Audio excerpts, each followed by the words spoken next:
It's a pleasure. We're gonna hang out a little bit, man.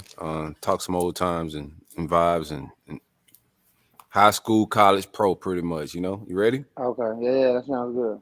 Yeah, we just go kick it like that. Bring back some old memories, some laughs, chopping it up. Okay. How Where long we y'all at? been doing this? For a little minute, man. Been about 7 years for me, man. Oh, for real? I've been doing it for a little minute. That's what's up. All right.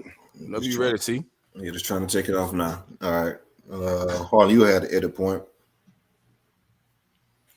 Ladies and gentlemen, we got a special guest with us today, former Miami legend, two-time state champion, Miami Hurricane legend, two-time All ACC selection and third-round selection by the Pittsburgh Steelers, Sean Spence. Sean, how you doing, man? I'm good, man. How y'all doing? Kicking it, man. Pleasure to have you on, man. Appreciate you coming through to kick it with the roll up a little bit. Nah, yeah, I appreciate y'all for having me, man. What's up? Oh yeah, it's always good when we can have former legends come through and hang out with us and just talk about the old days, man. Yeah, So everybody that old day. right. So speaking of, man, growing up in Miami, right? You know how big football is down there. Optimist this, that, and other, man. So just take me back to those days and how football started for you and when you started. Because I got an uncle from Miami. He used to coach at Gwen Cherry, matter of fact. Okay. Um, and they start at 5, and it's serious business down there with that. Nah, yeah, it's real serious. I'm just coming from practice. Um, my son, he 5 and he playing Super Pee Wees right now. So I'm Right. actually Speaking just getting of, back from practice. So I can definitely relate. For me, I started football at 6 years old. Um, uh, I played at Bunch Park um, with my dad as my coach, alongside my brother. But football down here is everything, especially at such a young age. Um, it's kind of like how we are bred, how we're made, where we get our swagger from, how we learn how to play. So I know coming up as a kid down in Miami, it's football is everything. Who'd you grew up watching as a young, like in Pop Warner days? Like, who was your idol? There's a lot of guys that come out of Miami. Who was your guy? My idol probably was my brother. He was older than me. Sam Spence. He was older than me, so I watched him a lot and I always imitated him and always wanted to be better than him. And then I played in a different league. I played in the YFL. I ain't played Pop Warner where Gwen Cherry, Liberty City. A lot of guys I played in high school with. Um, I didn't play with them. I played in a different league. So, but as when I got to high school and I went to a couple Pop Warner games, there was a lot of big names and it was I probably if I'd have played at that part, I probably had a lot of people to look up to. Even though Bunch Park, we had a lot of good players, a lot of players that's in the NFL. I know myself, Teddy played there, Teddy Bridgewater, Kayvon Webster, Kenny Phillips, um, the running back that's at Florida now. I think he's from there. Who played at Carol City? I can't remember his name. Both Naquan. Naquan, right? Naquan Wright. I think he played at Bunch Park. So we had a lot of big names that come through there. But if I had to say someone I looked up to, it probably was my older brother. That's what's up. yeah. So speaking of, when did every player, I guess you make a play or you do something, you just realize like, yeah, I'm pretty good at this. Like I could really, take this somewhere. Like I got a chance at this or whatnot. I'm that type of player. So when did you realize, yeah, so football could be something serious for me? I'm a pretty good player. Um, I think when I was young, right? Like coming up 9, 8, 10, 9, 10, I knew I was good, but I didn't think, I was elite or, I could maybe, make it to the NFL is always your dream, especially mine. But I think when I got in the eighth grade and I was on 125, the year before you get ready to go to high school, and that's when I kind of realized to myself like, okay, I could be really good at this game, even though I was already good. Um, but once I got to 125 and was kind of maturing and really understanding the game of football, that's when I knew that I could be pretty good. So leading up to you're in Pop Warner, and that's pretty much from you leading up to high school. Um, started playing high school football. Your recruitment started taking off. What was that process like? Who was your first offer? And what was your camping process like? Like who gave that offer and how did that offer come about? I think it might have been my first offer. I think it might have been FIU. I think when Coach Cristobal was there, I think that was the first official offer that I got, like in a letter of intent. I think it was from FIU for sure. My recruitment process. I played varsity in the 9th grade. Let's keep it real, man. How long you knew you was going to Miami? Well, since I was a kid, Miami always, especially when I grew up in the glory days, 2001, 2002, 2003. So growing up, that was the really, the meat and potatoes of Miami football. So seeing those guys on TV, that's where I always wanted to be. But to be honest, when I really got in high school and the recruitment process opened up for me, and I started taking these visits and seeing different parts of the country, I ain't gonna lie, I had like a little pullback. I'll give you guys a quick story. I tell people this all the time. I went to took a visit to North Carolina, and that's when Butch Davis was nice, man. Butch Davis was there. Chuck Pagano, some of the guys that kind of helped rebuild Miami. And so I was there, and they was really selling me on that. And just being it was fall, so it was nice. The leaves was changed, orange, and I was kind of like blown away from the visit. I remember I got back home and I was committed to Miami at the time, and I got home and I remember telling my dad, like, I think I'm gonna decommit and I'm gonna go ahead and commit to North Carolina. I'd be like, they telling me I'm gonna be able to do this, and it was kind of on the ride. They had a couple. They had some guys like Marvin Austin. Yeah. Mm-hmm. So Butch was a hell of a recruiter. Nah, he can talk now. He can really talk. He had me, and I came home and I told my dad, I'm like, man, I think I'm gonna go ahead and decommit from Miami and commit to North Carolina. And I remember him looking at me like, and I never really get these words. He said, I'm not signing no scholarship unless it has the University of Miami name on it. And that kind of shut down my recruitment process right there. But let's talk about that though, because a lot of like that Miami jump, it runs deep in Miami with the culture of the Hurricanes within the people of Miami, like that shit really run deep like that. So let's talk about like the I guess the relationship the University of Miami had with the trenches, so to speak, the hood of Miami, because a lot of them cats come from that area.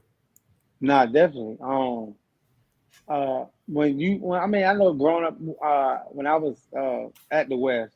Miami was always around. They used to come out and they had the parks when you at the Little League park.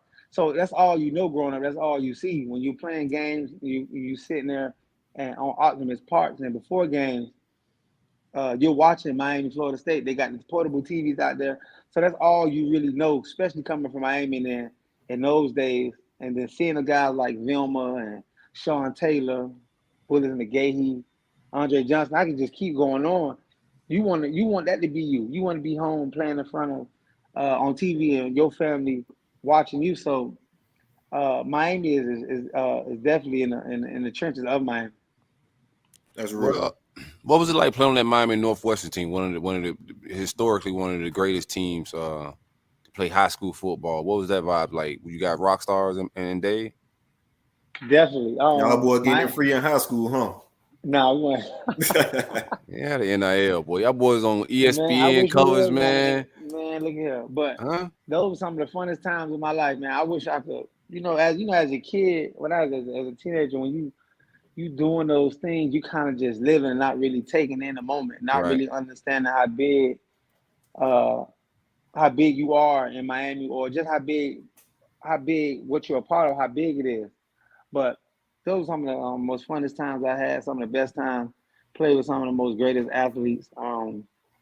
I tell people all the time, they're probably the greatest high school team ever assembled. Let's talk a little bit, man. Let's talk a little bit. We were just talking about this a little bit. Right, so we had Amar Black on, right? And we know how good Lakeland was that 2006 season, or 2007 recruiting class. They had the Pouncey twins, Rainey, Amar Black, and those type of guys. They won state championship, beat St. Thomas, and Major Wright in state championship game. So they was at that game. Oh, yo, okay, yeah, because y'all played, y'all won the year before, so y'all won that same year. Right. We're playing high school versus. Right, high school versus, right? So Florida had the number one recruiting class, and basically that whole class came from Lakeland. Miami had the number one recruiting class of 2008, and that whole class came from Northwestern. So who you think will win that game? I mean, us. I can't.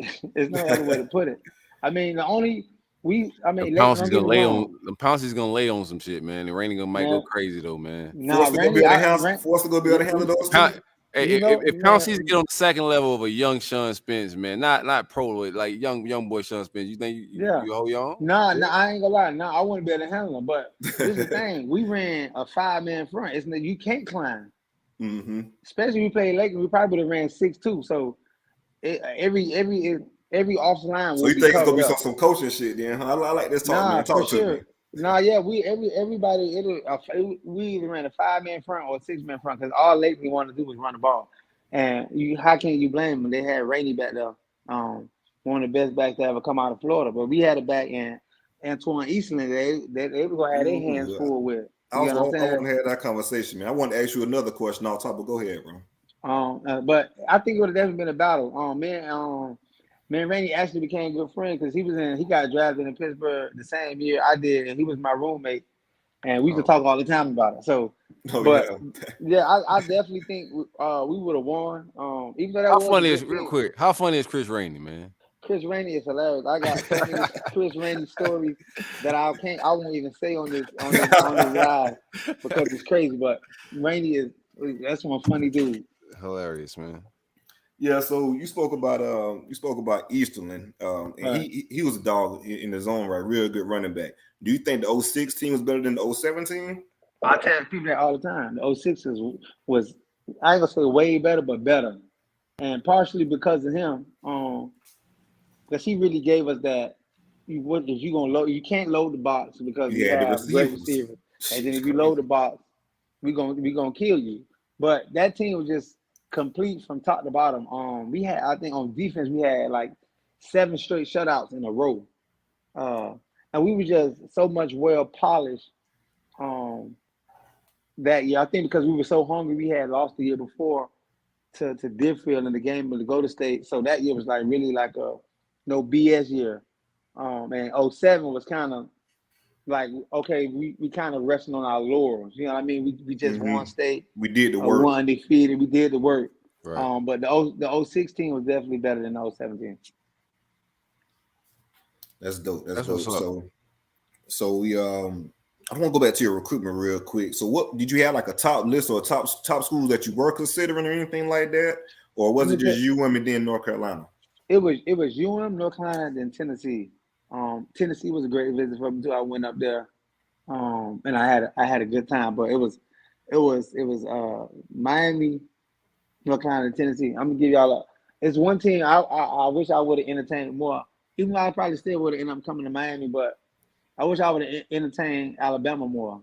I remember talking on the phone with Saban, and they offered me a scholarship as well. And I remember just talking to him, and he was like, "Oh, we want you to come up here and play the Jack linebacker." And at the time, I didn't know what the Jack was. You know what I mean? I don't even know Mike, Will, and Sam, but that's because they was in them 3-4 defense. And I'm like, man, I don't know 3-4 linebacker. There's no way I'm gonna play up there. I'm playing the Jack. I don't know what that is.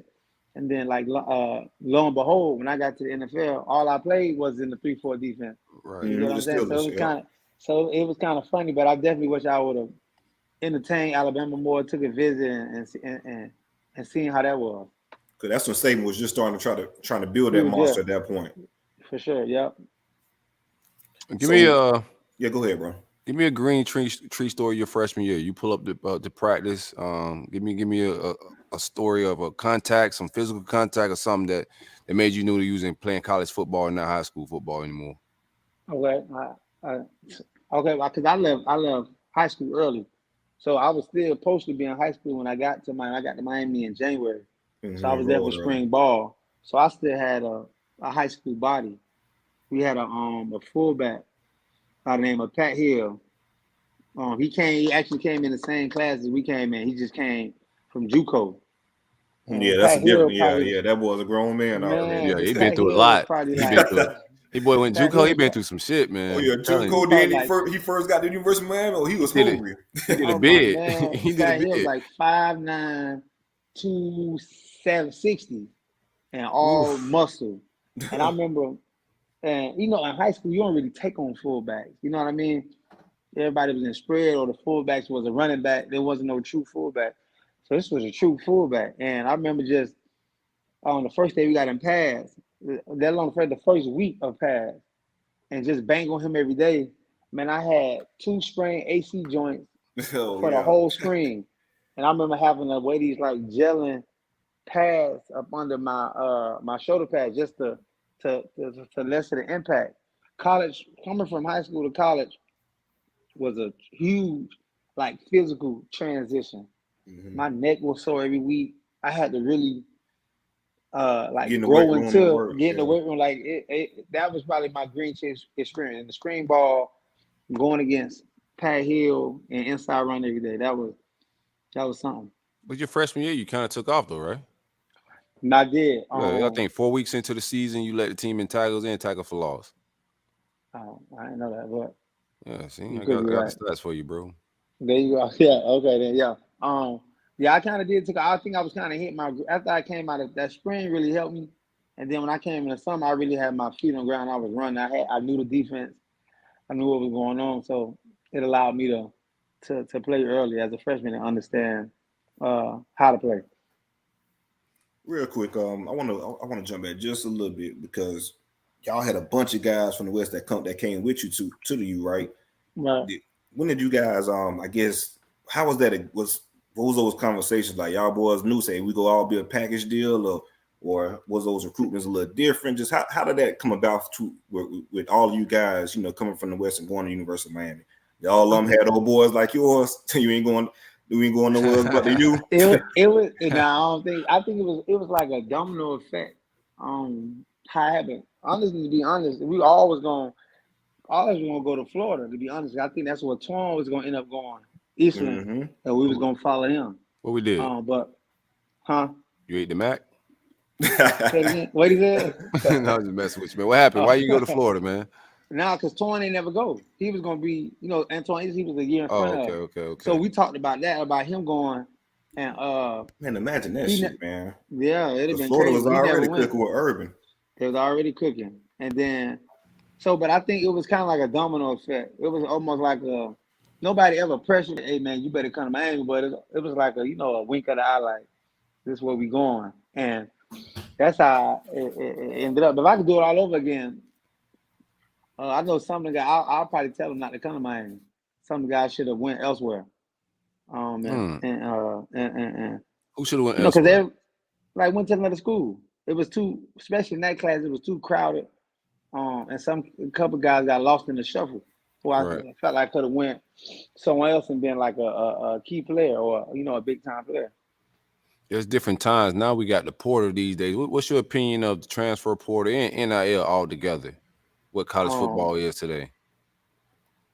I feel like the portal is creating like self entitlement. Like it's no more like having to face adversity. You know what I mean? You're in the spot, you don't like it, or if the coach talk to you the wrong way, and you don't like how he treat you, you gone. You get what I'm saying? Like with no kind of restrictions. I mean, it has its pros and its cons.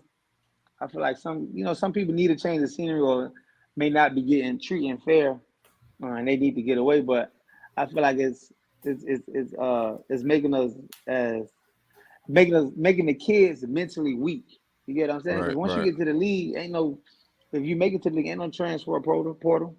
Right. You know what I mean? It's a chopping block, but ain't no transfer portal. But even in life though, man, it's just in like life. it's Yeah, like man. when you face adversity, you get you're back against the wall, that type of deal. Like how do you respond to it? And nowadays, like you said, kids just kind of bold, man. But just wanted to put that point out there, man. But go ahead. Yeah, I'm not too fond of it. I'm not a big fan of the transfer portal. Even in high school, these kids jump from team to team. Like it's like, man, you was just here, now you back here, Right. now you back over. It's just like there's no stability, and then it just creating a monster. When like you say with life, you can't when life hand you lemons, you make lemonade. You ain't gonna better just run all the time from adversity. How you gonna know how to deal with something and you never faced anything? Every time something was tough, you ran. You get what I'm saying? Or you Right. changed scenes. Like I'm not too fond of it, but it is what it is. The NIL, the second part of the question, I think that's good for the kids. That the universities are making a lot of money off these kids, and I think it need to be capped though at a certain Oh number. I no, don't think. no, no, no, no caps, I, man. nah, I Cap? think it got to be capped. Why? I don't think the kids they should be making Why? 10 million Why shouldn't they? That's crazy, man. I think because everybody should we make. don't You gotta see what the not value. You should get paid whatever your value is. That's my opinion. right. But how you got a value coming out of high school? Some kids come out of high school and If they want to and cut the be check, that's my value. not. I understand, but I just feel like it should be capped. Me Yeah, and I my feel friend, you. we argue about it all the time. I'm all cool with you, getting your money. Um, but ain't no way I don't think a high school player, I mean a college player need $1 million. I think everybody need $1 million. Now, but You know what I'm saying? but because I know when we had Travis Johnson on, he was saying like give the kids 60K a year or whatever, and whatever left over, Something like put it in a trust they could touch at a certain age, because we get that a little bit later. But you know how a lot of NFL rookies blow a lot of money. Imagine what the high school kids do with it. And I understand, Right, right. I guess having it in your pocket, but just like you said, there's a better management of the money. I think it should be capped. Because then I mean, it's life, right? But it just create all kind of friction. Now people look at For sure.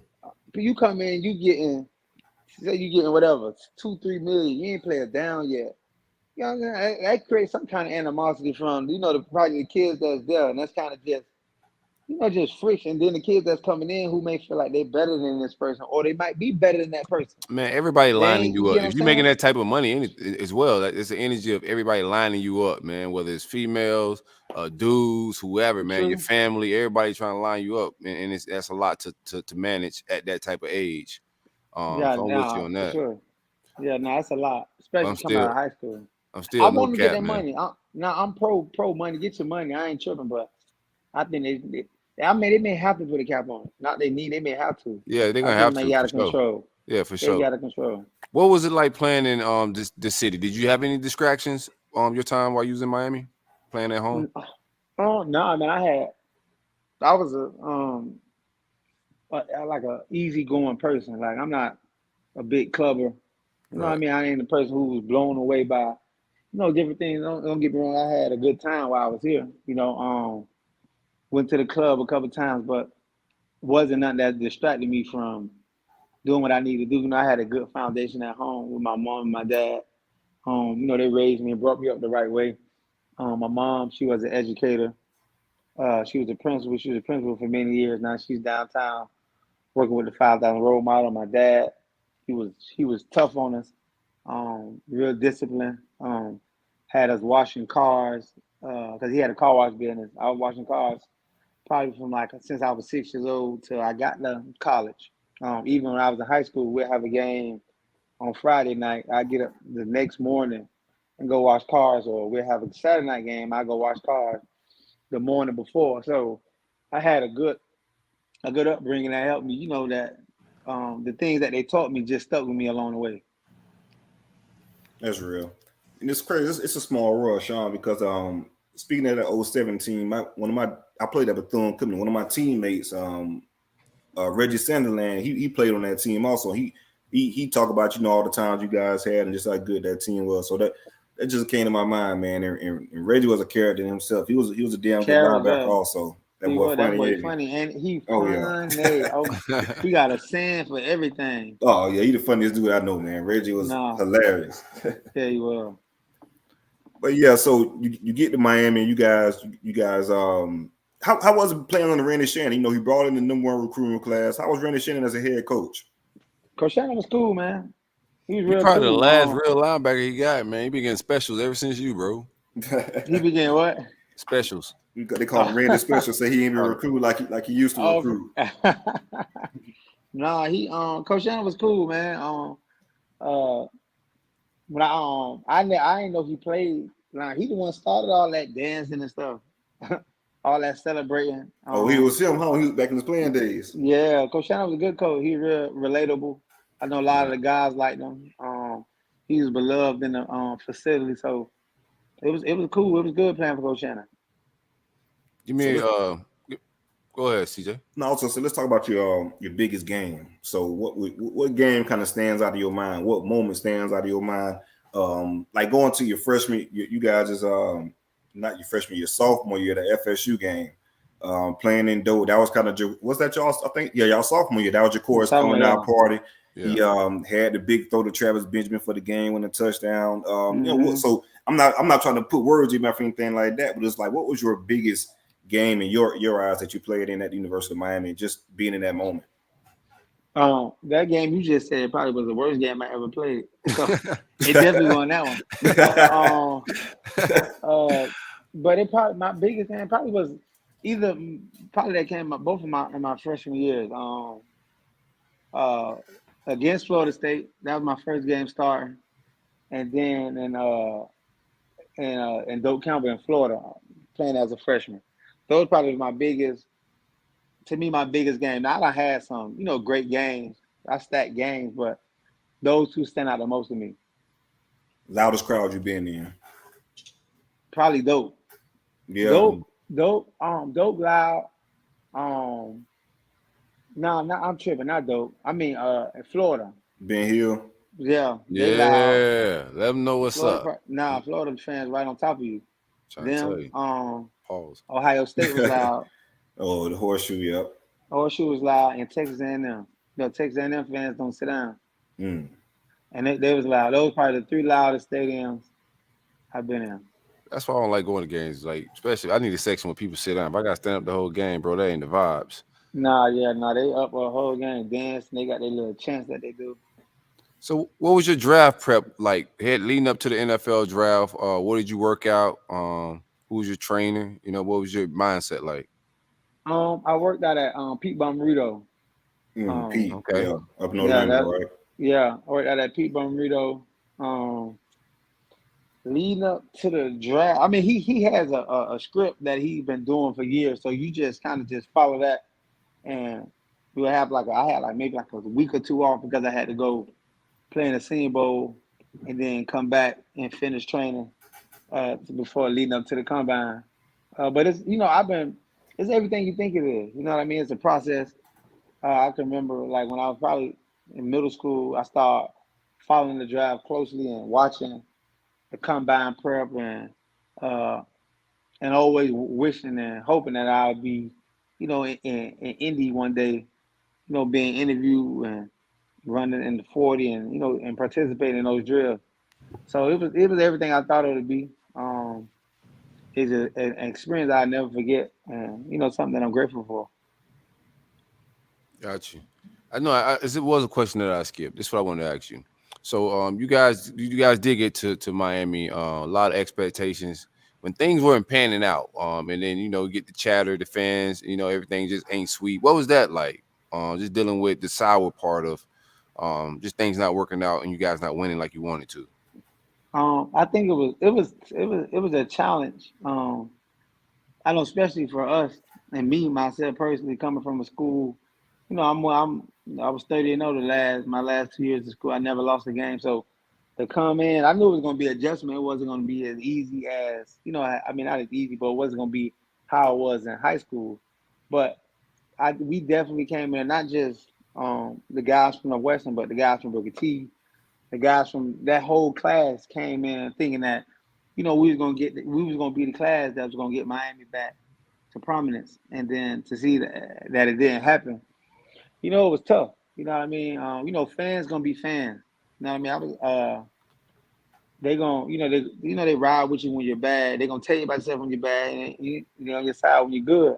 So I think it was an adjustment. It was definitely probably one of the most moments I regret the most because we set out that 2008 class. We had we set out to come out to bring Miami back to the glory days, 01 and 02, and we was competing for championships every year. And then to not even come close, was a huge failure in my eyes. So when you look back on and have those flashbacks and looking back on the situation, What do you think could have been done differently for it to turn out, in you guys' favor? What do you think the issue was back then? Man, I play these scenarios so many times in my head, like what we could have done different, what I could have done different. Because I mean, it wasn't like we wasn't putting in the work and like wasn't working hard or we didn't want to win for whatever reason. It didn't pan out to what we wanted it to be. And a lot of stuff going to that, play on the field and coming up short, not executing when you need to the most, not being where you're supposed to be on the offensive side and on the defensive side. So I think our problem was mostly execution. We didn't execute because we had, the athletes, we had the talent. If you just go back and look at the from when I was there to when I left and just look at all the players that was drafted and how they played in the NFL and how long they played in the NFL, you can see that the talent was there. For whatever reason, we just didn't make it work. We didn't make it do what it's supposed to do. Yeah. Fastest player on that Miami team. Probably the Marcus Van Dyke. We had some runners. Van Dyke, Travis Benjamin. My sophomore year, Sam Shields. Ooh, Sam was yeah. He was flying. Y'all boys had some runners. Dorset. Now we had some runners. Yeah. Lamar Miller. Yeah. Now we had. I'm trying to see. I don't want to leave. We had some flies. We had some guys that could go. I may be leaving some people out, but we had Brandon McGee. He was 4'2" guy, low 4'3" guy. Now we had so much talent on that team. It's crazy that we didn't do what Florida did with their talent. You know what I mean? Yeah, man, we be developing over here a little bit. Yeah. How y'all been developing lately?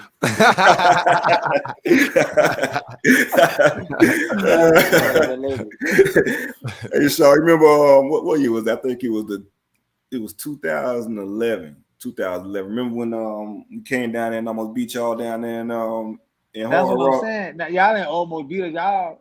We played y'all tough though, bro. Y'all played us tough like the first half. Yeah. That's what I'm saying. Like, ain't no way for No, CJ said they let off the gas on y'all. That's what CJ said. That's Man, no, I swear to God, bro. You can ask Reggie this too, though. No, you can ask Reggie the same thing, though, bro. Our coaches, man, they took that check, bro. That second half, they laid down and took that damn check. Man, you think so? They took the check, but the whole play calling change. They started pulling guys. Now, don't get me wrong, y'all would have beat us, whatnot. I think y'all would have beat us because score was? It was too close though. Yeah, it was 10-7 at halftime. Now, who was we up? Yeah, I was up 10-7. That's what I'm saying. Like, there's no way Bethune should be 10-7 at half at no time ever. Yeah, I go and came in there cussing shit out, didn't he? Nah, he was. I can't remember, but I know we probably was embarrassed. Wait for 10-7 to Bethune. We knew for the first quarter, maybe. You know what I mean? Y'all wouldn't come out hype. But ain't no way Bethune. It supposed to be 10-7. Yeah. How y'all scored? Y'all scored on what? I was on the field when y'all scored? A run play, matter of fact, you was on the field, man. You was on the field, ran right at you. Now, I remember, I think Teleman got flattened though by one of our guys. Ran him flat over. Our running back had. Yeah, ran him flat over. Nah, yeah, I remember we pulled off late, but. Man, yeah, I think the biggest issue was not biggest issue, but like the trenches. Like we just ain't. Y'all had guys. Y'all ain't gonna have. That's what y'all gonna lose every time, especially when you playing a team like that. Y'all ain't got the trenches. Right. Y'all have. I remember we played Fam one year. My sophomore year. That's when they had them receiver. They had Elliott. From Orlando. And they had another receiver. Yeah, Kevin Elliott. Yeah, Kevin. And then they had I can't remember the other receiver. And they had a good the returner Van. Returner. Yeah, Van. They had. Yeah. We ended up beating them, I think, pretty bad, but they was moving the ball. They had some receivers. I'm like, damn. Yeah, but them trenches be the big difference. Y'all gonna lose in the trenches. Y'all O-line still look like our high school O-line down here. Everybody 5'10". 5'10". Everybody 5'10". Hey, you ain't lying about it. That's the crazy part about it. You ain't lying. That's the crazy part about it. Yeah. What was draft day like? What was the vibes? Barbecue? No, chill? I played it. I played it cool. I ain't have nobody but my family with me. I ain't have no party. I mean, I knew I was gonna get drafted. I didn't know when. Drew was telling me Yeah, second or Drew third. Rosenhaus. Yeah, But he you was love them telling me. Miami boys, don't he? You know he do. He had DVD. Because me and DVD grew up together. We Mm-hmm. went to New Orleans together. So the year he came out, DVD came out the year before. So DVD ended up signing with him. And then once we was going to come out, he kind of recruited us to Drew. So DVD been recruiting his whole life. Yeah. Yeah, So he yeah, kind yeah. of, you feel me? So he right away he supposed to be at Miami. But what the question was again? I forgot. I lost track. Have a draft day. I was draft Oh, day it was for it, you. it was good. It was nerve wracking. I ain't have no party, but I got drafted until I wanted to get drafted. I thought I should have went earlier, but when I go back and look at the players that got drafted before me, we had a good linebacker class. It was Yeah. me, Levante David, Luke Mm-hmm. Kuechly, um, Wagner, And Bobby um, Wagner. Bobby Wagner, Zach Brown. Some guys. Yeah. We had a Najee Bradham. Oh yeah, We had Nigel. some Yeah. guys. Some No, we had killers. some good guys. Trevathan. We had a Mm-hmm. lot of good. We was deep. But it was nice just to get that call that you've been praying for and working for your whole life, and then to get it from the team that you want to get drafted to. I mean, second to none. You can't beat it. Can't Yeah, even man. explain it, to be honest. Well, I know that feeling was surreal, man. So after the It fact, was. man, how was the celebration like, man? Pops and everybody Now, yeah, we was crying. happy. Yeah. Now, it wasn't no crying. We was happy to be hugged. And I remember because after I got drafted, because Levante ended up going. I think he went second. He went second round, and I forgot what pick. But after he got drafted, he ended up coming to my house, and we remember, and we just really just sat there and just took it in. That we made it. Right. We got to the destination that we wanted to get to, and then the next morning, I think he was on the plane to Tampa Bay, and I was on the plane to Pittsburgh. Mm. So So what you you got when you got that first check, man? What was that like, man? What you spent that first check on? I ain't What gonna lie, you, I went and bought the first thing I bought was a car. I went and bought this is probably the dumbest thing I bought. I went and bought a Cadillac Coupe CTS 22. It was a nice little Cadillac that I mm-hmm. got. It was a two door. And I've been paying cash for 50,000. Paid cash. I ain't had no more. I mean no note on the nothing. Cadillac's That was, that is a weird first car to go by, man. yeah, I don't know A what made me buy it. My, CTS. my little brother talked me into it. He was like, cause he was in the cars, like he know cars really well. No, I And I like was a like, man, CTS, but if I'm in the NFL, I don't think that's my I first won't go get choice. that. I ended up getting rid of that car maybe like the second year. I ended up trading Right. in and getting rid of That's hilarious. it. For real. So what was it like playing with the Rooney family? The Pittsburgh Steelers have a great organization. Everybody speaks highly of that organization. What was it like playing for the Steelers in that family? Pittsburgh is a first class organization. I've been on three teams, and none of them come close to Pittsburgh. That's probably the closest. The team that makes you feel like you're still in college. Everything when you get to the league is a business. I Right. Right. mean, you have your guys while in the locker room, and then after you leave, everybody go home. People got families, kids, they doing their own thing. Pittsburgh we had our guys that went home, but we was real close. That was a real close knit organization in Right. Pittsburgh. So what player, did you have a player that kind of looked out for you, a veteran on the team that kind of took you up under your wing and showed you how to move around in the NFL and just showed you ropes? Yeah, I had two of them actually. When I first got to Pittsburgh, Antonio Brown, he took me in. Being from Miami, knew each other, and I was staying with him most of the time. They had us in these almost like dorm like play spot they was staying in Pittsburgh, and then like every weekend he'll come get me, and I'll stay with him, and he kind of showed me, how to take care of your body, what you do and what you don't do. And then the other guy that was on the field for me that was big for me was Larry Foote. He's the linebacker coach in Tampa now. Co-defensive coordinator. He kind of took me under his wing, and really taught me the playbook and how to go about doing certain things. So those probably were the two guys that took me in and showed me the ropes. You spoke of just taking care of yourself and how he gave you some game on that. What was that transition like when you got into the league and being able to have some longevity? You got to have a different way of taking care of yourself. What's that process like? Definitely, you gotta it's, you have to look at it as your. I mean, because what you do on the field, your performance is everything. So you have to look at it from that standpoint. What you're putting in your body, what you're eating, how you're taking care of your body, the kind of sleep you're getting, the things that your line set to be exposed to. Because in the NFL, you have a lot of time, man. Once you be done with some organizations, you be done like about 4 o'clock, 4 or 5 o'clock, and that sounds like standard. But you giving 22, 23-year-old millions of dollars, and he done with work at 4, and he ain't got nothing else to do. There's a lot of Right. stuff you can do with that time. So just understanding, how to, to manage those things and manage your body, and understand that you don't need to be everywhere at once. When you first get in your feet, when you first get in the NFL, it's probably huge. Hmm. Yeah, that's real though. What was it like playing with Big Ben? It was cool, man. Just to, watch him on TV, and then to get up on him, he's everything that you hear about. You see why they call him Big Ben. He's 6'5", 250. He can make every throw, and he's a winner. I mean, and not just with football, with everything. Like in the locker room, you play basketball, he's gonna outshoot you. He's gonna beat you in ping pong. He's gonna beat you in pool. He's gonna out golf Hmm. you. He just does everything exceptionally well. Oh, Yeah, that's dope. Yeah, Being one of those guys, huh? yeah, he's one of those guys. that's what's up.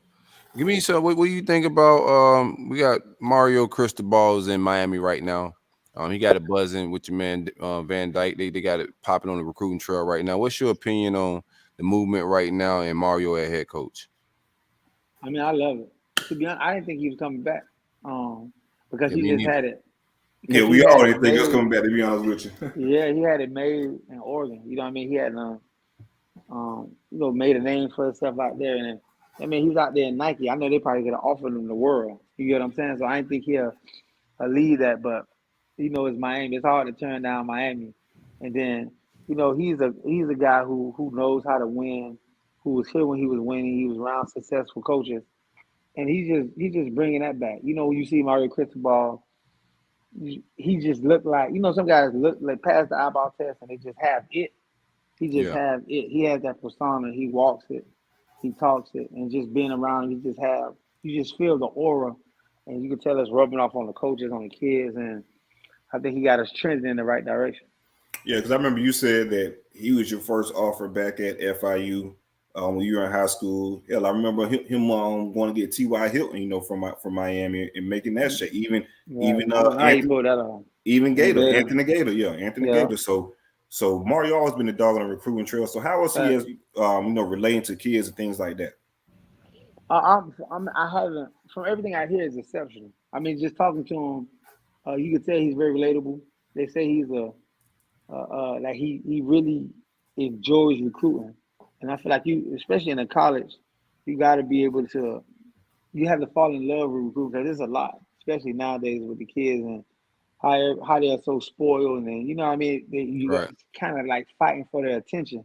You got to have that kind of, you got to be able to relate and also be respectable. You know what I mean? I think he's been doing a good job of that. As you can see, he's getting commits. We just got the guy from Cali, the quarterback, and then the kid from Edison, Ray Ray. So I mean, I think how he's relating to the kids is kind of speaking for himself. The kids down there. I talked to a couple of kids that's um, at UM now, and they like him, and uh, they just said it feels different. So I think he's doing a good job relating to the kids. That's what's up, man. What you got going on these days, man? Let the people know Yeah, I what know you got. you spoke about Larry Foote being at the Bucks, and where it is, that you're joining the Bucks staff for training camps. You trying to get into coaching or something like that? Hmm. Yeah, I'm looking to get into coaching. I'm headed up there in the summer. We interning with them in the inside linebackers period. And then on my spare time, I've been training uh, young linebackers, guys from like 13 and up, taking the kids and just trying to show them the game and uh, teach them things that I didn't know when I was their age. So when they get ready to, when they're walking into these, when they're playing in the games or going to these camps or they getting in meetings or when they're going to college, they understand the language that they hear is not not their first time hearing. You know, I'm teaching them Right. stuff like that, stuff that they're probably not hearing now. Mm-hmm. I do that every Sunday. I'll take a couple kids out to, they meet me at West Flamingo Park over there on Sterling Road. And we go for like 45 minutes, almost an hour. I take them through certain drills, talk them through certain drills, explain why we're doing this and why we're doing that. And so they could, get a better understanding. Because I feel like down, not just in Miami, but just in general, there's no really specific linebacker training. You know what I mean? You can go somewhere and get DB work or running back receiver work, Right. but not really linebacker. Even when I was here, I used to have to train, I have to work out with DBs. You get what I'm saying? Mm-hmm. To Yeah. kind of get the work that I was looking for. I mean, with the work that I could get. So I seen like an area where I could kind of attack, and I've been doing it. No, Trying that's a to good point though. That's a real good point. You rarely see guys getting taught how to be a linebacker and the ins and outs of being a linebacker. You go to these fields, you're looking at receivers running routes, you're looking at running backs doing cone drills or for DBs doing sure. cone drills. So that's a good point. Yeah, for sure. Hey, Sean, appreciate you for hanging out Well, with us, man. real quick before You got another? we get you Oh, out, I got one more question, Sean. How much FSU being Miami by this year? FSU man. Yeah, Please. but how You much? don't believe that, right? Oh, I love it. How much we talking, baby? They being about 20 this year or what? Yeah, we beating them by 20. We supposed to be in the FSU ain't supposed to be there last year. No, that's why not? We let y'all off the hook to How be many honest with times you. how many games FSU won last year? You won 5 and 2 and you win. 5. That's what I'm saying. Hey, Ain't no way. Van Dyke look real good in the other games though, huh? He came them killers in Now it's just one of them games. Some games be like that. It's something about dope, I think. But some It's games be like different. that. It's one of them stadiums. But But nah, now I man. think no, it's all jokes aside, I think we'll probably beat y'all probably about these probably like 17. It's gonna be convincingly though. I like it. We go double back on this. You gotta Yeah, roll the man. tape. Right, rolling it. But no, I definitely appreciate you coming to hang out with us, man. It's been a pleasure, man, for sure. I appreciate y'all having me, man. Already, man. Hold it down. All right. That's Sean Spence, man. Hurricane great. We don't know where the hell Larion at. Where is Larion? That's the name of the damn That's episode. the name of the episode, man. Like, where is Larion, man? I think he's scared of the big stage, man. We had Jinx, he flaked on us, man. What you think? He's scared of the big stage? All right, it's becoming a trend. The guest is too big, man. We gotta dial it back a little bit with the guest, man. Right. All right, man. We're gonna cut right here, and take it to the top of the show. Yeah. I want to make like one last ditch effort call this man, but he's definitely out of there now. Let me just try it real quick. Try one more time.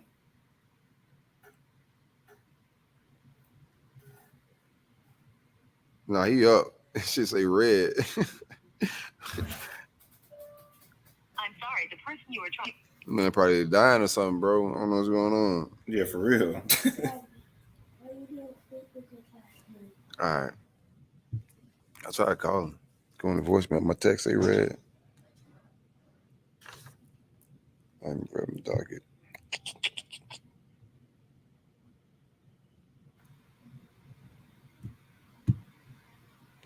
I got to put the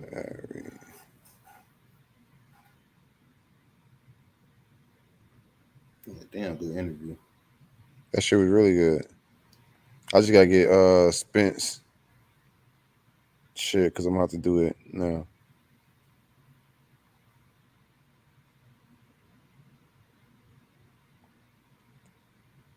Let me call Spence and text that shit.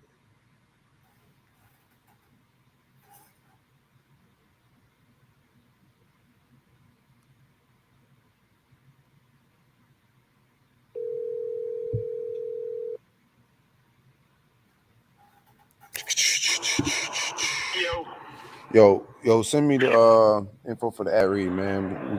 We think Larion. We know Larion's MIA right now, man. I think he's sleeping some shit. Yeah, you might have ate too many gummies or some shit. Shit, all right, I got you. All right.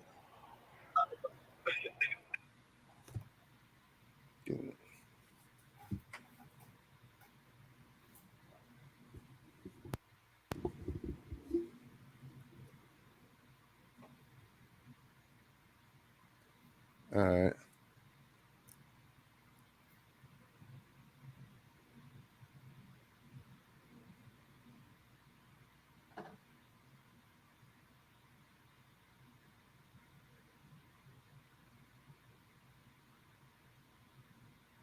All right, you ready, bro? I guess we just kick it from the top, man. Let's do our shit. Yeah, let's do it. Yeah. Flow.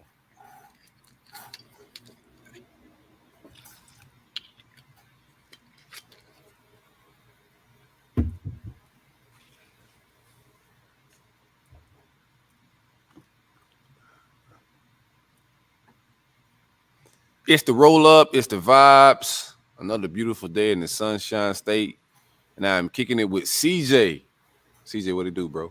Chilling, bro. We won down today.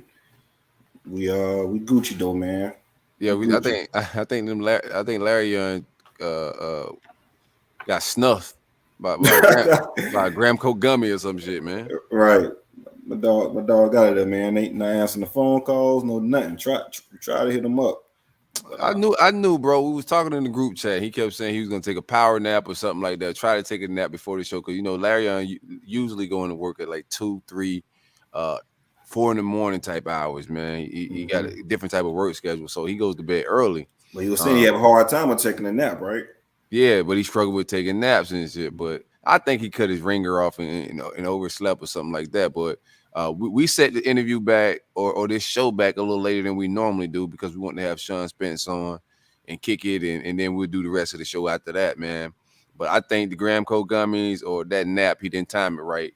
But nonetheless, we got to rock and roll, man. Dude, we got to. My theory is he popped a couple of the Graham Coke gummies to get him in the mood for the nap. Like you said, he struggled with taking naps, so popped a couple of the Graham Codes, and then that shit was murder she wrote after that, man. That boy out for the night. Yeah, it might be a wrap. It might be a wrap, man. How your week going, man? This is TGIF Friday. Thank God it's Friday to everybody. Happy direct deposit day to everybody that got a paycheck and all that goodness, man. How you feeling, man? How's your week, bro? I'm feeling real good. The week about over. It is over. I'm getting into a long weekend with the 4th. About the barbecue, kick back, chill, pop some fireworks, just kick the shits, man. Go, devices will be going. So yeah, looking forward to not remembering a lot come Monday. Yeah. And also on Monday, man, I'm chilling on Tuesday too. And also, yeah, I ain't gonna get into that. I'm chilling on Tuesday too, man. So a long weekend. So you took Tuesday off as well? Oh yeah, man. I couldn't go in that next day. Yeah, that is a bad setup to have to go to work the day after the 4th. Right, and it falls on a Monday. Right. That's tough. All right. I got more important questions for you, bruh.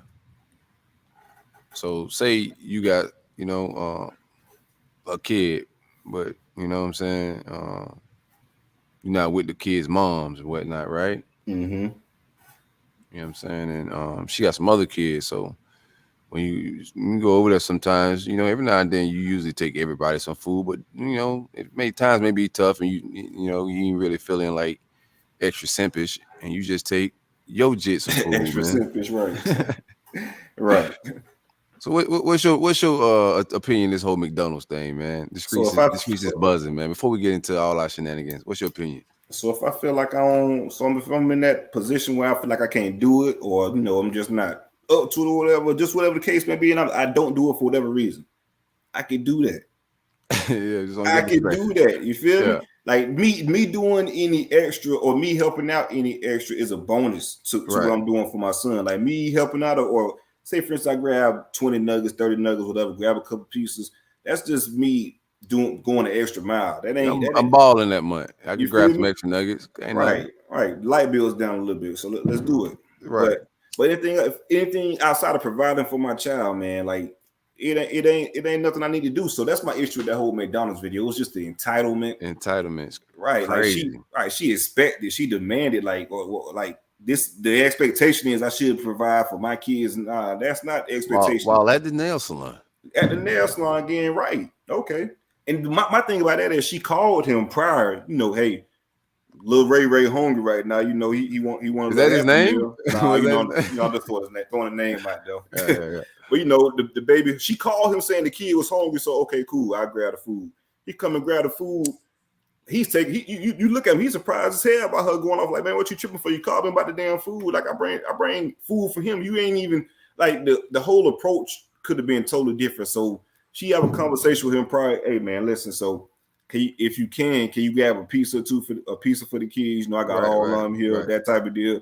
Or 20 nuggets from the kids, or I cash up you a couple dollars. If we had a conversation like that, a dialogue about it, we could probably get somewhere. But you demanding shit like nah, baby. See, none of them will ever get nothing. Then we talking like that. You feel me? Oh man, I've seen some great tweets following this thing, man. Some great memes. Oh yeah, just funny, real funny thing, man. Let's get into it, man. Be sure to visit the great folks at Gramco. thegramco.com. Use coupon code ROLLUP25 for 25% off of all gummies, wake and bake coffee, pre-rolls. They also got sativa, CBD products. Everything from Gramco is from seed to package, man. Everything, all money in, everything's in-house. You're not getting any fluff, none of that Delta 8 stuff you're getting at the gas stations, man. Premium products. Be sure to visit thegramco.com. Use coupon code ROLLUP25 for 25% off. They got several flavors of the gummies: fruit punch, blue raspberry, and also watermelon. Correct. Just like Silk said, holla at Gramco, get what you want. This isn't a knockoff. This is the cream of the crop, the creme de la creme. This is the premium. It doesn't get any better. Seriously, man, this is some good stuff, and then you're getting it for a great price. So yeah, if you use what's promo code ROLLUP25, get 25% off. Man, you're looking at a real big deal. I mean, with the price you get for a package of these gummies, you'll probably get one of these gummies at a dispensary, this, that, and another. Facts. And you're gonna have the same impact. I'm telling you, you're getting a lot of bang for your buck. So tap in with Gramco. Facts. All facts, man. And all this is federally legal. So when it comes to your mailbox, you ain't gotta look over your shoulder and worry about nobody, you know what I'm saying? Jump out boys. Don't jump out boys when Gramco send that thing. Yeah, the pack gonna land. All legit. Yeah, it's all legit. All right, let's get into it, man. I'm about to fire some people on my staff, man, especially in the linebacker recruit, man. I think we need to get Bateman out of here. I don't like firing people like that, but it just I don't know. And we still got games to be played. But as of now, from the recruiting, it's just a lack of, there's a lot to be desired there, in my opinion, man. And you got a killer right there, in my opinion, with Jamar Chaney on the off the field. Every time any commit we land, it's pretty much a relationship that he's established in some fashion. Mm-hmm. But I spoke about Justin Jefferson, the JUCO linebacker that visited last week. And I said the names of Clemson, Bama, Georgia that was getting in the mix. Kid runs like a 4.3 verified 40. And we ain't getting them type of kids like that these days. He went to Bama. Bama's getting these type of kids that can run 4.3 40 at linebacker. Just another one off our board. I spoke about losing on Grayson Pup Howard to South Carolina. I think we're both in it for the kid that just decommitted from Lincoln. Lincoln, yeah. Yeah, Raylan Wilson. I don't feel good about that recruitment. So I don't know where I'm at with linebacker altogether. How do you feel about Raylan Wilson? No, I think Raylan, he's one of those guys. We're going to have Sean Spence on later in the show, and he's from the Sean Spence type of mode. Real athletic linebacker, fast linebacker, running verified 10-9 and 100 meter. I think he's around 210-ish, but he's like pure muscle, man. So I think Raylan is one of those guys. Once he gets on the college campus, his speed is going to stand out for sure. Sideline to sideline linebacker, makes a lot of plays. Was a tackling machine for Lincoln. Had over 100 tackles with them this past season. So yeah, Raylan Wilson is definitely one of those linebackers that's going to be cut from that type of cloth. So yeah, I can definitely understand where you're coming from, especially with the linebacker recruiting, because we got a Randy Special on deck, and then after that the board is kind of bleak. We do have the linebacker Nicholson out of California that we brought in on an official visit. And we also have, of course, Raylan Wilson, like we were just speaking of. So we'll see how it plays out. But speaking of whiffs, I spoke highly on the last show also about Daylon Smothers, the running back out of Charlotte. North Carolina 4-star. Dropped the top 4 of Oklahoma, North Carolina State, Florida State, and Alabama. The kid tweeted out after that, with the top 4 saying, "Where should I land?" So DeMarco Murray, he's the OU's running back coach, right? Mm-hmm. He drops a tweet shortly after, let him know. DeMarco Murray is DeMarco Murray, yeah, he's a running back coach at Oklahoma. Yep. Brent Venables brought him on and promoted, gave him the running back. Well, matter of fact, he was the running back coach with Lincoln Riley, if I'm not mistaken. He was kept over by Brent Venables. But yeah, he tweeted out, "Let him know where home is," and the floodgates opened up after that. Man, everybody started showing the kid love and this, that, and another. And next, the crystal ball started rolling in for Oklahoma. So that's a loss. You got to chalk up to as far as the head to head with Coach Yat Johnson and DeMarco Murray. Now the kid doesn't decide until I believe the 4th, if I'm not mistaken. If not the 4th, it is early July. I don't have the exact date offhand, but to lose that battle with all those crystal balls rolling in with running back, man, crystal balls ain't shit no more because they don't know the business. Yeah, you're right about that. That's my thing, man. It's so much business going on right now. We don't know like who's negotiating and really. I mean, you get your sources when they start getting down to the wire. If you're getting them type of leaks that was happening between the Rashada, but 9 times out of 10, nobody's pulling and asking for business information and what kind of deals these kids are getting. So, like Florida led for AJ Harris, we led for Tony Mitchell, all that off of just the old style of getting information. But when it was time to decide, business went down, and most of these writers don't know what the business is that's going down, man. So crystal balls don't mean nothing to me no more. No, that's a good point, though, man. It's a new aspect and it's a new game changer when you bring in the business side and NIL factor. So I agree 100% with that. Another linebacker, 3-star athlete, Samuel Omishigo, came down. He decided today, and it came down to us in Oklahoma. Went to Oklahoma. Just linebacker recruiting just been buns, bruh. Overall recruitment has, we got some question marks and some things to figure out, especially in the NIL market. But linebacker recruitment is just not looking good. And that was one of the questionable hires from the gate with me. You know what I'm saying? Him and Peeler, I would say, the tight end coach as well. That recruiting from that room, just not hearing great things, bruh. So it's going to be interesting to watch in the future. I'm not going to fire anybody right now, but it's definitely something to watch, especially because I don't think Jamar Chaney's going to stay off the field for long. If you sound like a star, man, so it's going to be the play on field got to be up the par unless or if it don't, Billy probably make some decisions. Right, and he don't have he got a lot of iffy. Got quite a lot of question marks in his room right now. You got Ventura Miller. That leadership there is going to be solid, but a lot of the other guys like DeJuan Black, Derek Wingo, a lot of those guys got to still figure out if they can play the position because they've been just moved around so much. How you feel about Keldrick Faulk? He's deciding July 5th, which is Tuesday. You got the day off. You took off for this?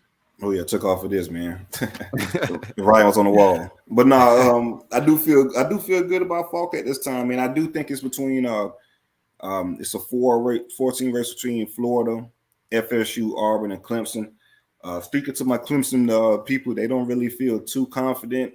So we'll just see how it plays out. I do think FSU did a really good job of his recruitment.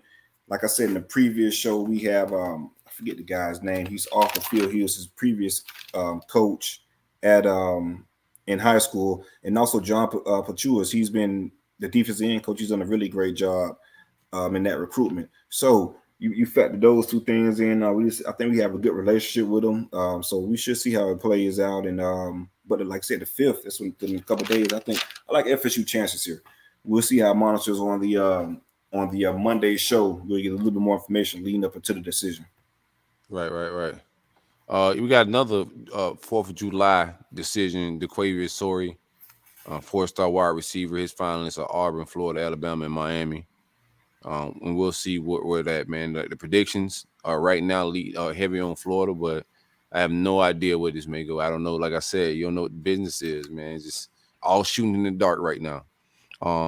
Derek LeBlanc, just want to follow up on his recruitment, man. I know it's some us Oklahoma, and I think it's Oklahoma right now. Until I hear something different and I see something different. But right now, from what I'm hearing behind the scenes, Oklahoma's leading in that race. Gotcha. What else I got? I was going to talk with Larion about Francis Ucla in his decision that's coming up, but he's not here, so we follow up on that another time. Decision dates. That's all I got. I don't want to go too far deep into the summer. What you got cooking? Yeah, that's all I got on the recruiting aspect. I do want to have a note in regards to the Elite 11 quarterback commit Chris Parson. He is out of the Elite 11. Excuse me. He's putting on a pretty good show actually. He won the Railroad Challenge in day one of the Elite 11. He finished sixth. And just to give you guys the list, number one for the day one Elite 11, and this is determined by 50% is your junior film and 50% is your camp eval and physical traits. So number one was for day one was Jackson Arnold, Malachi Nelson, Austin Novosad, Christopher. Yeah, we might need to holler at whoever we say with the Translator, translator, pronunciator. We need a pronunciator. Then Christopher Benzenia, Dante Moore was number 5. Chris Parsons was number 6. FSU commit Avery Johnson number 7. Eli Holston 8. Pierce Clarkson number 9. Brock Glenn was number 10. He's a guy that FSU is currently recruiting, and Malachi Singleton number 11. That was day one. So for day two, Chris Parsons was number 10. The list pretty much stayed the same. I don't want to go through the whole names again, of course, but Chris Parsons was number 10 for day two. So he's been competing pretty well at Elite 11, showing he belongs. So shout out to Chris for that. You got the final 11? No, has it came out yet? I don't think the final 11 been dropped yet. Oh, my bad. I thought it dropped. Somebody got MVP or something. I seen some Stokes. Is Stokes playing good out there?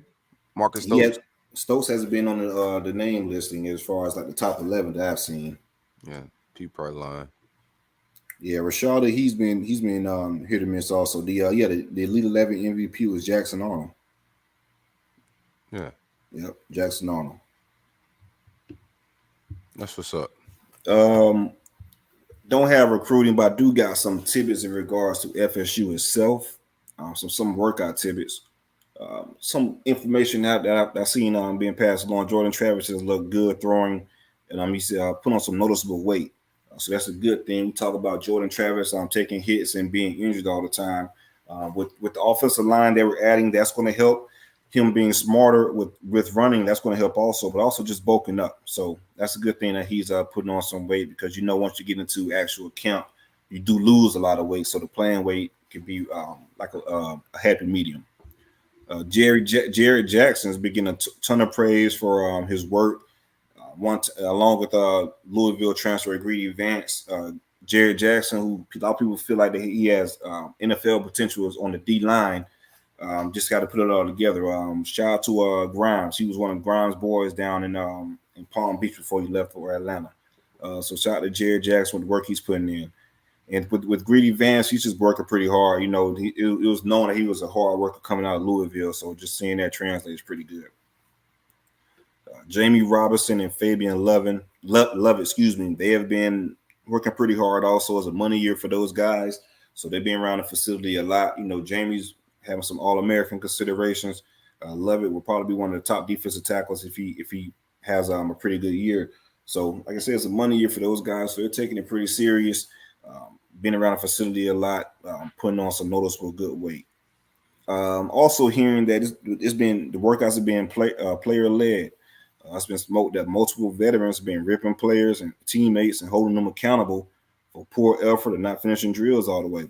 So that's something we've lacked over the years. So to hear that self accountability within the players, that player coach stuff, and we speak about this all the time with championship teams. Of course, not saying FSU is a championship team, but anytime we have anybody on, a guest who's been on those great teams, they talk about players holding each other accountable.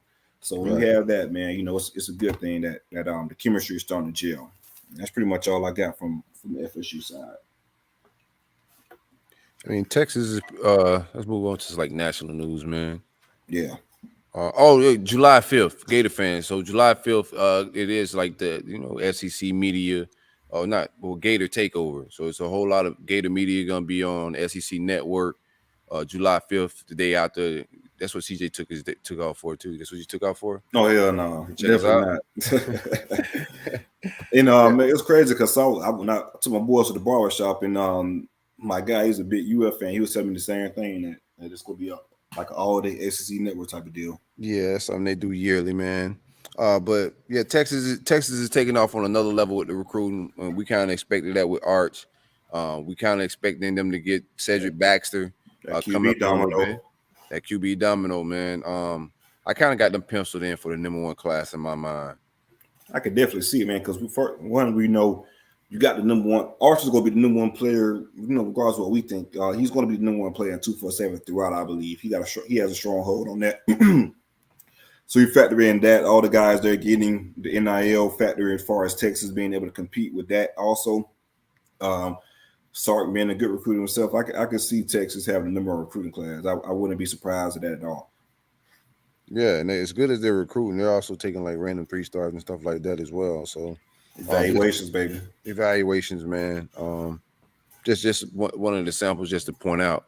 What else we got here? National news. Why? Let's play the Jimbo thing. The Texas A&M. That this is quite. So we had a recruit on a person with a recruit on a visit. Took a video clip of Texas A&M coaches pretty much doing a recruiting speech inside the stadium. Well, not a recruiting speech, but pretty much a pitch. Tour. Yeah, pitch. Yeah. Yeah, pretty much a pitch. Yeah, giving the guys on a visit a tour of the stadium and stuff like that. And he threw his pitch all right. Yeah, let's hear, man. This is getting real messy. I like it. Y'all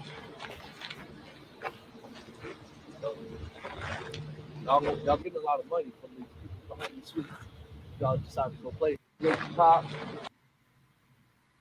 So pretty much he said, if you guys decide to come play here, you can get a lot of money from the people behind in the booth. Yeah, if you're listening and you're not tuned in to the visuals, he's pointing to the boxes where the booster seats, the booster box, excuse me, the big money people sit at. Right. So he's saying, yeah, you see that box, go get a lot of money from the people who come play here. So Jimbo is looking a little crazy right now in a lot of ways.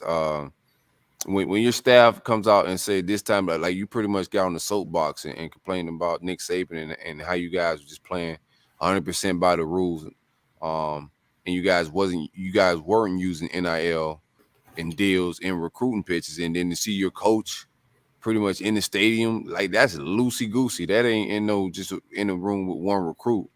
Like he comfortable. That was yeah, like you said, those are the type of visits, and I'm pretty sure that guy was off the field type of guy.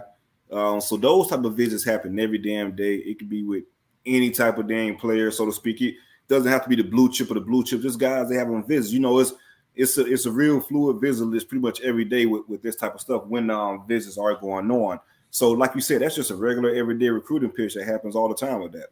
Yeah, he's just vibing. That ain't nothing, no big time recruit. That ain't no 5-star. He's trying to lay out the red carpet for. Nah. He's all willy nilly. Like, yeah, man. The players. We're gonna pay you, baby. Come on over. Yeah, we're gonna take care of you over here, man. I don't know if y'all heard about it. Nick Saban bitching about us. Right. But yeah, Jimbo do look a little funny in the light, with the rants he's going on, and then with that video popping up. That's another thing too, man. Like these kids.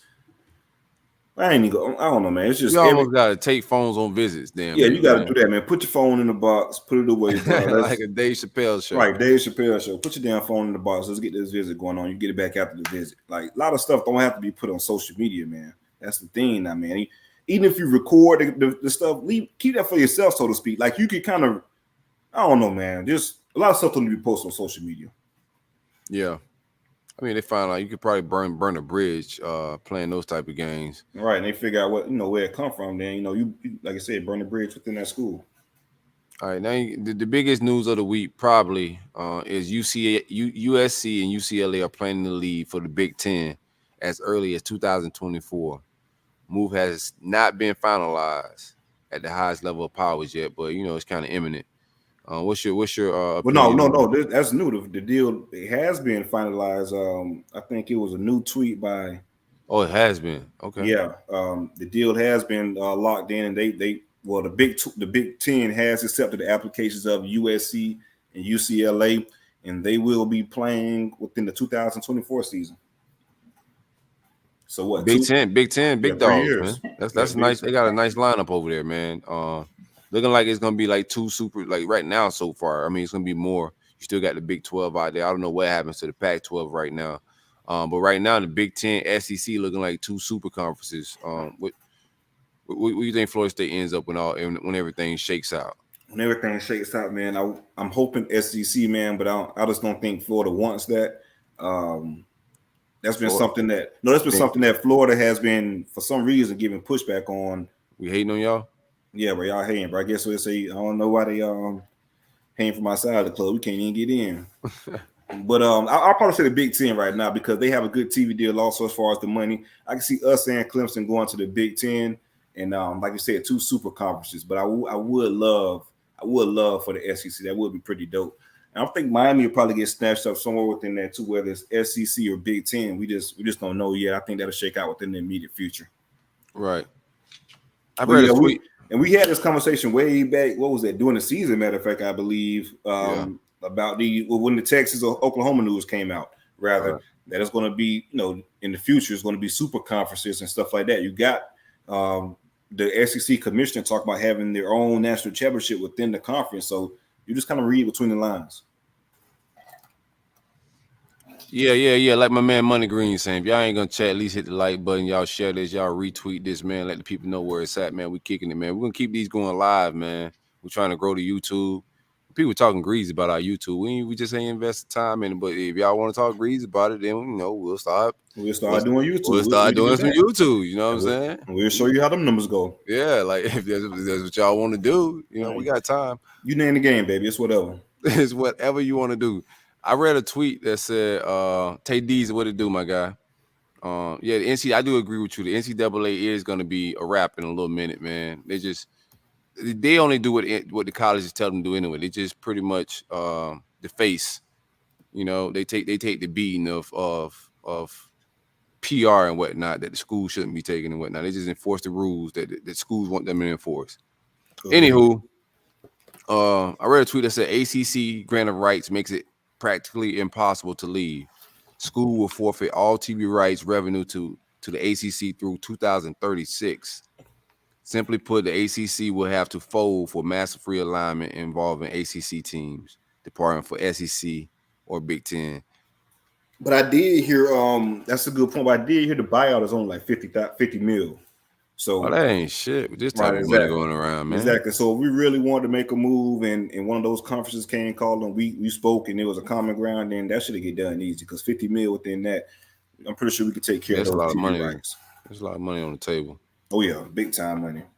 Yeah, I think I don't want to misspeak, but I believe it's like 80 mil for the Big Ten per year, if I'm not mistaken. I don't want to misspeak, man.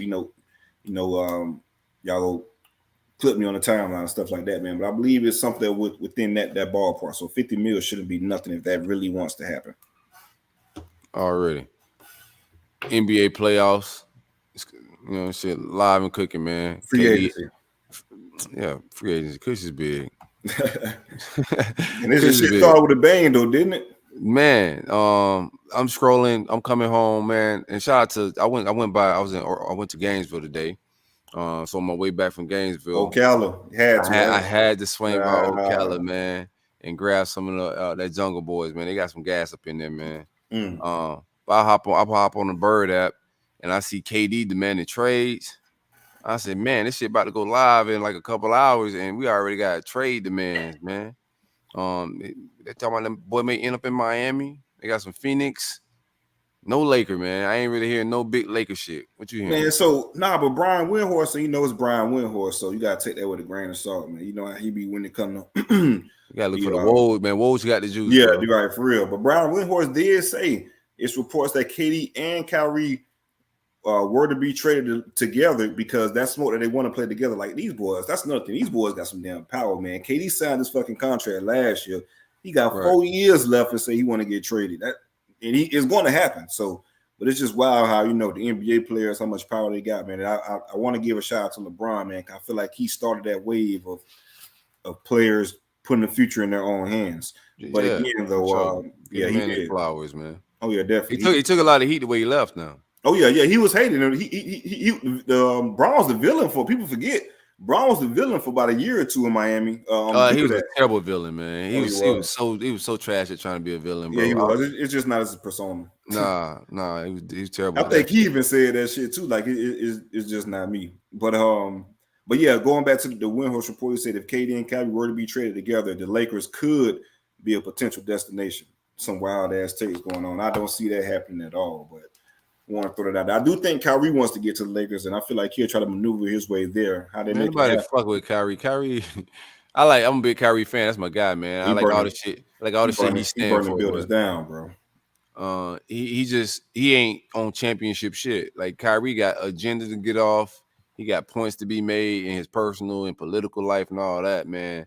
And them boys trying to secure their legacy and win championships. So it's hard to bet shit on with Kyrie right now, bro. Yeah, man, it's crazy because the whole Nets organization, and I think it all started with Kyrie and how he handled everything with that. But like the whole Nets organization is basically flipped upside down. Like them guys are literally fucked, man. Like so they trade all the compensation to get those boys in, right? Yeah. Then to lose that is within a year or two. It's crazy. That's nuts. I sure thought he was about to do some shit. What if I see Miami kept Depot. I think that was a good keep. How you feel about KD down in Miami? Man, I think, and that's just you got to watch out for Pat Riley because he's smooth with that shit, man. But I don't know, man. They said Pat Riley sent the whole caravan to Udonis Haslam house to entice him to come back in free agency, bro. So I don't know, Pat Haslam. Pat sent the whole caravan to Udonis Haslam house to yeah. Ryan Reynolds had reported that. Yeah, dementia setting in. But no, I watch out for the Heat, man. I think the Heat could package some stuff, man. You got a hero out there. You could maneuver some stuff. Kyle Larry. You can make some stuff happen to bring KD in. So Lakers need to get rid of AD and all that and Westbrook, man. Try to make something happen. Man, I think Westbrook definitely going. That boy getting $47 million. They trying to get him up out of there. But I think with Bam, doesn't Bam? I'm speaking to the chat with Easy. Doesn't Bam have a clause in his contract, like a rookie no trade clause or something like that? I'm not sure, but yeah. So you can't get rid of Bam. So we'll see how that plays out in the future. But don't sleep on Pat, man. I think within the next 48 hours or so, it should be a lot clearer within this KD Kyrie Irving situation. No doubt. All right, man. Let's get into some we can do hot takes. Yeah, let's do hot takes. We do pick six when we have the full full crew. Yeah, the full crew. Yeah. That interview was long as hell, so thank God, man. We got plenty of content, man. No problem without our Miami. Larion will be all right, man. He just overslept. Right, he good. We guessing a little bit. I don't know what hell happened. Our prayers up. Positive energy to whatever. Yeah, positive vibes, man. Yeah, I just hope everything's good, bro. Shout out to my man Spencer's and the great folks at Spencer's Jerky. The freshest made to order beef jerky ever crafted with customers in all 50 states and beyond. There's also currently a few jars of salsa in stock. So if you want some salsa, that's your bag. You're a salsa guy. I'm a big salsa guy, man. He sent me just a random courtesy jar of this stuff, man. Just to say, hey, man, check this out. I make salsa. Hey, man, Spence, we gotta have a talk, bro. He bullshitting, man. No, I haven't got no new bottles, CJ. Okay. This is how he got started with this shit, but I haven't got no new jars, man. That stuff from the grocery store don't hit the same after you have one of them. My man got, besides the 5 staple flavors, where we at with this? Oh, I'm sorry, man. This is usually Larion's ad read, man. Y'all, this is bear with me for a second. There's also currently a few jars of salsa in stock if you want some of those. Besides that, 5 staple flavors: original, Old Bay, habanero bourbon, mandarin jalapeno, and lemon pepper beef jerky. You know what I'm saying? And for a limited time, he's released a pineapple ghost pepper jerky featuring a healthy dose of stanky sauce. What the hell is stanky sauce? Boy, I know that shit hot. Shout out to Stanky Sauce, the best hot sauce on the market. Oh, that's his collaboration. My man he's in the stores and shit right now, man. Spence is cooking up right now.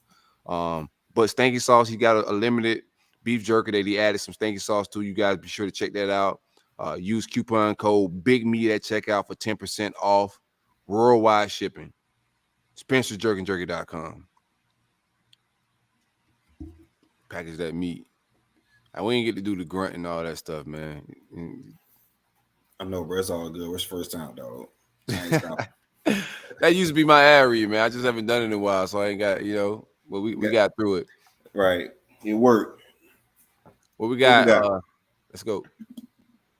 Good, boys. Kyle down here in Sarasota. No gripes. Here to talk about good people over at Gramco, man. I hit up Silk last week to see what the word was. He gave me the scoop on what he normally takes when it comes to those gummies, and let me tell you, man, they are the real deal. They snuck up on you, boy, over here. I was putting a Larion like state, but I can't complain. And then, Sunday, shit, I didn't have anything going on around 3:30. I was like, fuck it, take some more. Wasn't anything exciting going on. Timeline was dead, so I had a great Sunday. Can't say enough about choosing your happiness in a time like this. So whether, you're a Gator fan who's missing on recruits, you're a Miami fan whose back might be a little sore from getting your back blown out on the timeline, a billionaire, or if you're just an FSU fan trying to get your T-levels right before the season coming up, enjoy Gramco. They'll get you right. Yo, boys, be easy. Keep doing what you're doing. That's a fucking great call right there, bro. Oh yeah, that's content I love, baby. That's how it takes done right. You do gotta choose to be happy, man. You heard my man say you gotta choose to be happy. You whiffing out there, man. Pop you a few gummies and vibe, man. Right. Be all right. You Choose happiness, bro. You can't recruit them, dog. All you can do is send some Gator emojis and just pray for the best, man. That's all you can do. Right. Don't get to that. Don't get that invested to where you feel like you making those phone calls, and right? Those texts. You losing sleep and shit. Like, what could I have done better? What could I have done different? Next call, man. Hey y'all, I got my high take at the end, but you got rid of the get it off your chest. I'm gonna go ahead and get off my chest at the top. Still, I love the growth you've had on the show. You went from being a troll 24/7 to being a positive influence, being very reasonable. I don't know how to handle reasonable still. You got legit takes on all three schools. You got better takes on Miami than the Miami guy. This brings me to Larion. I need you to step it up, man, or I need you to tag in a Miami fan during the Big Three talk. You can't keep mailing it in, brother. I can't have another episode with Silk telling you we got a commitment you got to talk about. I can't have you packing it in on list wars. We got 15 5-stars on campus at the same time. You don't want to read that. Elite Prospect Day comes up. You don't want to read that. You got to win list wars, baby. You got to step it up. You got to tag somebody in.